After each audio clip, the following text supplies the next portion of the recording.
Hello, আসসালামু আলাইকুম। আজ আমি একটা রেসিপি নিয়ে আসছি আপনাদের জন্য, বেগুন দিয়ে রুই মাছ। তো বেগুনটা ভেজে নিব আমরা, তারপরে মাছটা ভেজে নিব, নিয়ে এমনভাবে কষাবো বেগুন আর মাছ একসাথে দিয়ে দিব। এটা খেতে খুবই সুস্বাদু।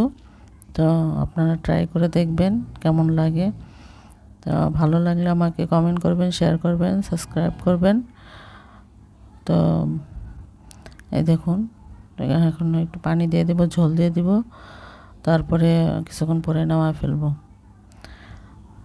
এই খাবারটা অসাধারণ, মানে রুই মাছ দিয়ে খাওয়া যায়, পাঙ্গাস মাছ দিয়েও খাওয়া যায়।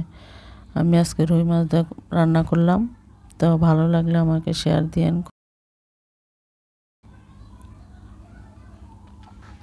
সবাই ভালো থাকেন, সুস্থ থাকেন। আল্লাহ হাফেজ। আসসালামু আলাইকুম।